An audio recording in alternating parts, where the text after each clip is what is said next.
A gente vai falar hoje sobre gêneros literários, que foram divisões feitas nas obras literárias de acordo com as características formais delas. Foram agrupadas de acordo com o contexto, com o aspecto semântico.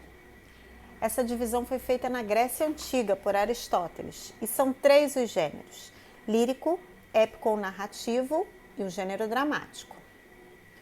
O gênero lírico, ele recebe esse nome porque os poetas, eles recitavam as suas poesias ao som da lira, um instrumento antigo. Ele é escrito em verso. Verso é cada linha do poema e estrofe o conjunto de versos. Ele tem característica do subjetiva, o sentimentalismo.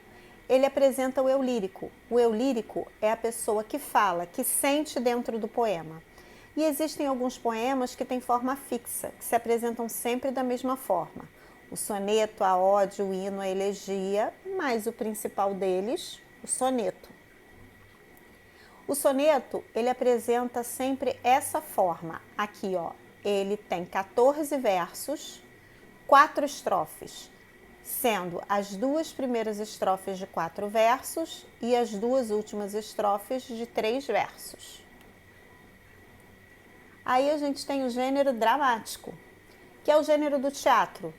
Ele é feito para ser encenado. Só a leitura do texto não dá para passar a emoção completa. Então ele precisa da encenação, ele precisa da luz, precisa do cenário, precisa da interpretação do ator. Ele apresenta indicações cênicas que auxiliam na representação. Alto, comédia, tragédia são tipos de texto do gênero dramático. Depois a gente tem o gênero épico ou narrativo. Épico por quê? Porque ele vem da epopeia, que é um poema narrativo. É um poema que conta uma história de um fato heróico de um povo. E ele, características do gênero narrativo é contar a história. Ele é escrito em sua maioria das vezes em prosa. Utiliza o discurso direto, que é quando o personagem fala diretamente, o indireto, quando o narrador fala pelo personagem, e o indireto livre, que parece que é o narrador que está falando, mas quem fala é o personagem. E ele se apresenta como conto, romance, crônica, novela. Para a gente contar uma história, a gente sempre tem esses 5 elementos, os elementos da narrativa. O primeiro elemento é o narrador, que é quem conta a história. E o narrador pode ser de primeira pessoa, quando ele é um dos personagens, ou de terceira pessoa, quando ele não é um dos personagens da história. O espaço, que é o local onde se passa a história. O tempo, que pode ser a época ou a duração da história. Os personagens são as pessoas que praticam a ação dentro da história. A gente tem também o enredo, que é a estrutura da história basicamente.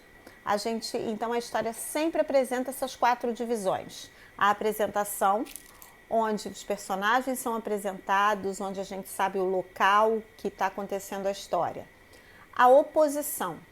Toda a história só começa a acontecer a partir de um problema. Tem que ter um problema para poder se desenrolar a história. O clímax, que é o ponto de maior emoção da história, e aí depois do clímax a história chega ao fim. Os personagens, eles podem se classificar de diferentes formas. Quanto à função deles na história, ele pode ser protagonista, quando ele é o personagem principal, o vilão da história, que é o antagonista, os secundários, que são os personagens de apoio. Caracterização. A gente tem o personagem redondo, que ele tem característica física, social, psicológica. Plano, que é o personagem que não possui essas características. Tipo, ele representa um tipo da sociedade, o delegado, a fofoqueira, o padre. E caricatura. A caricatura vai valorizar um aspecto sempre levando para o lado do humor. E é só isso por hoje.